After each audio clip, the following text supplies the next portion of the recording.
बिस्मिल्लाहिर्रहमानिर्रहीम। जैसा कि आपको टॉपिक से पता चल गया होगा कि ये वीडियो HEC के छोटे छोटे मसले और उनका सादा अंदाज में हल बयान करने के लिए बनाई गई है। चलें स्टार्ट करते हैं। इस वीडियो में वो बातें बयान की जाएंगी जो आपको HEC के क्रिएट अकाउंट से लेके आपकी एंड डे डिग्री टेस्टेशन तक क्या क्या चीज़ें आपको फेस करनी पड़ेंगी। तो आपको अगर तमाम चीज़ें पहले पता होंगी तो आप उनको आसानी से हैंडल कर सकेंगे। You will be handle this kind of problems easily.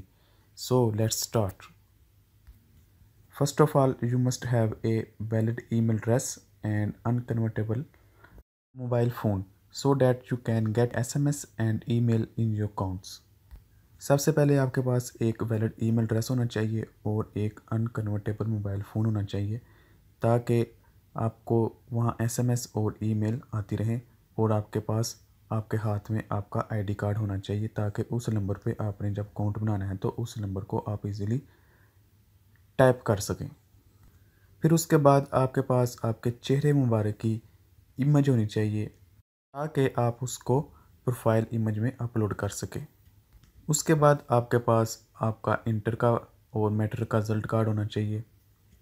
फिर आपके पास आपकी हक हलाल की ट्रांसक्रिप्ट और डिग्री जो आपने शब रोज़ मेहनत दिन रात मेहनत करके हासिल की है वो आपके हाथ में होनी चाहिए। फिर आपके पास पाकिस्तानी होने की निशानी होनी चाहिए यानी कि आपका आइडेंटिटी कार्ड आपके हाथ में होना चाहिए और आइडेंटिटी कार्ड की इमेज यानी कि उसकी स्कैन कॉपी होनी चाहिए। अगर इस वक्त आपके पास ट्रांसक्रिप्ट और डिग्री दोनों चीज़ें हैं तो ही अप्लाई करना शुरू करें, लेकिन अगर आपके पास ट्रांसक्रिप्ट है लेकिन डिग्री नहीं है तो आप पहले अपने पास प्रोविज़नल लेटर का बंदोबस्त करके रखें। ये जितने भी डॉक्यूमेंट मैंने बताए हैं ये तमाम स्कैन फॉर्म में होना चाहिए। All document must be in scan. You can scan these document in your mobile phone. It is not a big deal. It is piece of cake. You can easily this kind of work at your mobile. There is no need to go for scan your documents. You can do it at your home. I have described all the procedures in a complete video. You can see it. Also that your document must be under 500 KB size. आपके तमाम documents जो हैं वो 500 KB के नीचे होने चाहिए। उनका वेट कोई भी ओवर नहीं होना चाहिए 500 KB से। Otherwise there will be an issue to uploading your documents, वरना वहाँ आपको इशू आएगा कि आप डॉक्यूमेंट अपलोड नहीं कर सकते।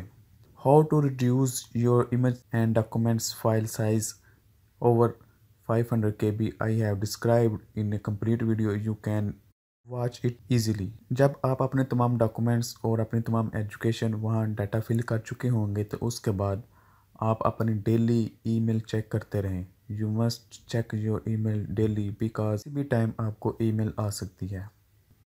जब आप अपनी डेट ले चुके होंगे तो फिर उसके बाद क्या करना है, तमाम अपने जो हैं डॉक्यूमेंट्स वो और print form of the application and print form of your challan form वो ये साथ आपने ज़रूर लेकर जाने हैं HEC के ऑफिस।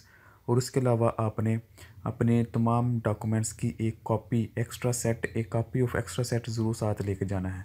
आपके पास आईडी कार्ड की कॉपी ज़रूर होनी चाहिए और तमाम documents matric inter bachelor master जो भी आपने टेस्ट करवाना है वो आपके साथ एक एक्स्ट्रा कॉपी ज़रूर होनी चाहिए।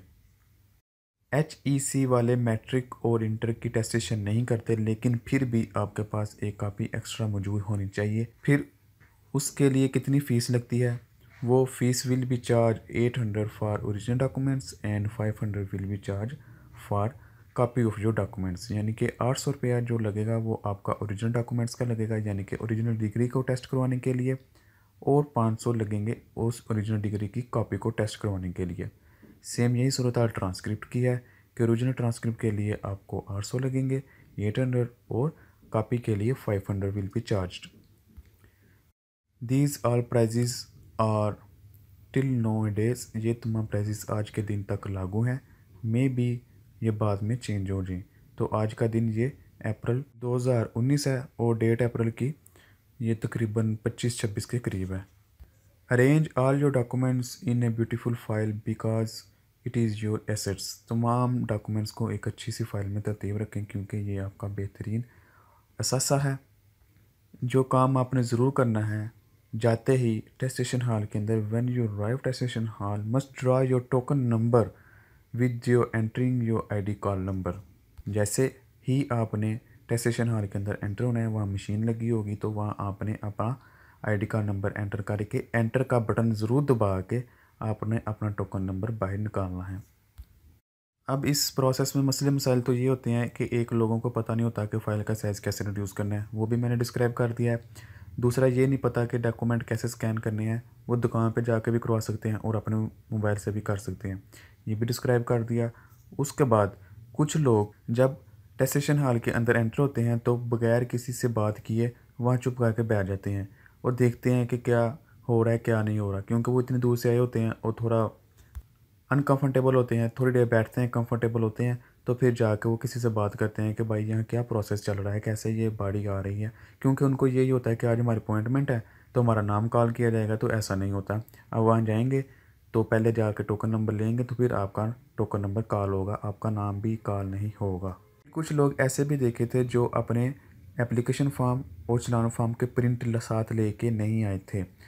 लाहौर में तो ऐसा है कि HEC के ऑफिस के थोड़ा ही करीब 2-3 मिनट के फासले पे एक मार्केट है, वहाँ आपको ऑनलाइन अपना चलान फॉर्म और एप्लीकेशन फॉर्म निकालने की सहूलत मौजूद है। वो आपसे कुछ पैसे लेके आपका काम कर देंगे। लेकिन वहाँ भी एक मसला आ जाता है कि बाज़ लोगों को अपना पासवर्ड याद नहीं होता कि मेरा लॉगिन पासवर्ड क्या है, क्योंकि लॉगिन आईडी तो वही है आईडी कार्ड, लेकिन लॉगिन पासवर्ड वो भूल चुके होते हैं क्योंकि 1 मंथ पहले उन्होंने अप्लाई किया था। इसके लिए भी ज़रूरी है कि आप अपना लॉगिन एक महफूज जगह पे या अपना लॉगिन पासवर्ड जो है वो बहुत ही सिंपल रखें ताकि आपको आसानी से याद भी रहे। कुछ लोगों का ये भी क्वेश्चन था कि अगर हमने मास्टर लेवल के लिए अप्लाई किया है तो क्या हम बैचलर के भी टेस्ट करवा सकते हैं, या अगर हम बैचलर के लिए अप्लाई किया है तो क्या हम मास्टर के भी करवा सकते हैं। नहीं, ऐसा नहीं होता। जिस लेवल के लिए आपने अप्लाई किया है सिर्फ उसी लेवल को आप टेस्ट करवा सकते हैं। लेकिन इसमें एक सहूलत है कि अगर आपने बैचलर के लिए डिग्री सिर्फ अप्लाई की है या बैचलर के लिए सिर्फ ट्रांसक्रिप्ट अप्लाई की है तो आप वहाँ जाके अपना चेंज करवा सकते हैं सिर्फ उसी लेवल के अंदर रह के। यानी कि अगर आपने बैचलर की सिर्फ डिग्री के लिए अप्लाई किया तो वहाँ आप जाके कह सकते हैं कि ट्रांसक्रिप्ट को भी ऐड कर दें। और अगर आपने अप्लाई करते वक्त फ़ोटोकॉपी साथ अटैच करना भूल गए हैं, यानी कि अगर आपको फ़ोटोकॉपी की टेस्ट चाहिए तब आप भूल गए थे, तो आप वहाँ जाके बैचलर की फ़ोटोकॉपी भी साथ अटैच करवा सकते हैं। यानी कि एक लेवल के अंदर रह के आप चेंजिंग करवा सकते हैं, लेकिन लेवल से बाहर आपको नहीं जाने दिया जाएगा। अगर आपके पास ट्रांसक्रिप्ट है लेकिन डिग्री अभी नहीं है और आप टेस्ट करवाना चाहते हैं तो आपको प्रोविज़नल लेटर साथ लगाना पड़ेगा। प्रोविज़नल लेटर आपको आपका डिपार्टमेंट इशू करता है, यूनिवर्सिटी प्रोविज़नल लेटर इशू नहीं करती। तो आपको अपने डिपार्टमेंट से रिज्यू करना पड़ेगा। जिस यूनिवर्सिटी से आप पढ़े हैं वहाँ जाएं, अपने डिपार्टमेंट या हेड ऑफ डिपार्टमेंट HOD से रब्ता करें, तो उनसे बोलने कि ये इशू है तो मुझे एक प्रोविज़नल लेटर इशू करके दें। चूँकि मेरा मोबाइल कन्वर्टेबल नहीं था तो मुझे हर मैसेज और हर ईमेल वसूल हो रही होती थी।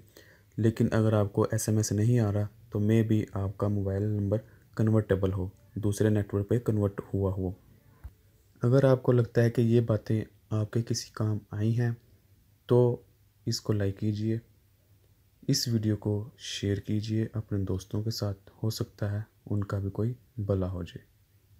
Thank you for watching. अल्लाह हाफिज़।